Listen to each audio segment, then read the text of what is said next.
Hey guys, Joel Frank here, market analyst for YouTrading, and today we're going to be discussing and looking at how financial markets have increasingly been pricing in a recession in the US, European, perhaps even global economies. And we're going to talk about how this is impacting and could continue to impact the euro-dollar exchange rate. So first, I just want to take you through a couple of charts looking at US bond markets and global commodity markets to sort of show you some of the trends that have been in play. So the chart in the top left here, this is the US 2-year yield. 2-year yields are very, very sensitive to expectations about how much the Fed, which is the US central bank, is going to hike interest rates. As you can see here, I've got this line drawn up. Over the past 14 days, the 2-year yield has fallen by 0.64%. That's a big drop in 14 days. It's now at 2.81%. Equally, the 10-year yield, you can see here, over the same time period, 14 days, has fallen more than 60 basis points from 2.86% to around 2.25%. So this drop in yields really reflects the fact that recent economic data has been weak.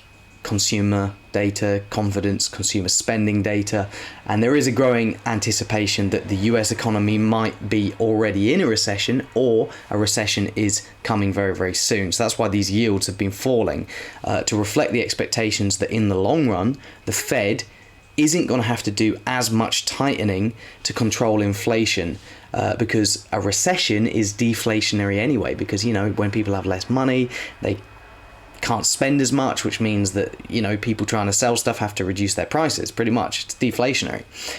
So let's just show you another couple of charts to sort of demonstrate this. In the top left now, this is the market's expectation for where the Fed's interest rate would have been next March. Now you can see it went to pretty much 4% in June.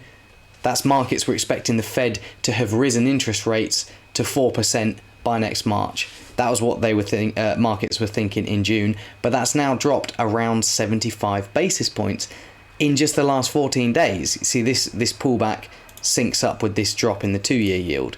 So it's all telling the same story here. Markets expecting that the Fed isn't going to have to do as much. And you can see here we have the 10-year break-even inflation expectations. This is what markets expect inflation to be over the next 10 years, and that's been pulling back as well, in tandem with the pullback in the 10-year yield. Fitting into this whole expectation for weak growth or a recession, to inflation not being as high in the long run, and to the Fed not having to do as much to control it in the long run, you've also seen commodities collapsing. Basically, WTI here in the bottom right, you can see it's trading around $100 per barrel compared to above 120 as recently as mid-June. And we've got, to give you a kind of even broader picture, this is the Bloomberg Commodities Index, which has seen an even more sort of historic decline, you could say. It's dropped from $138 to $112, which is a big drop, and that represents all commodities, so like precious metals, industrial metals, agricultural goods, energy goods, obviously oil as well as important. And this big drop in commodities, of course, also helps with inflation expectations. It's been helping to bring them down.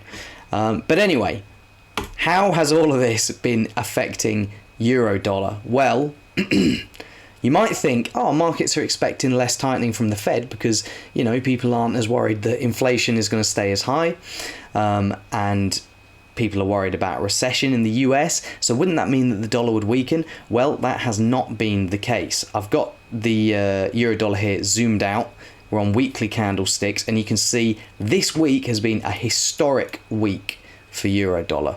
The pair has broken below its previous annual low, which was around 103.50. Well, it's broken below this support level, then it's broken below the previous annual low, and it's even broken below this support level going all the way back to 2002. So we are at multi-decade lows for euro-dollar. Why? Because as bad as things are getting for the US economy, and as much as people are pulling back their expectations for Fed tightening, things are worse in Europe. There's this build-up of expectations that Russia's going to basically cut off gas supplies soon, and that's going to force Germany in particular, which is the Eurozone economic powerhouse, into recession this year, or early next year. So whatever pessimism is being felt in the US is being felt worse in Europe, and that is weighing on the euro. And then obviously the dollar also has this characteristic of being a safe haven currency as well. So it's not looking good for euro dollar. A lot of people are expecting we're going to hit this area around here. Let me just do that with the arrow. The parity mark.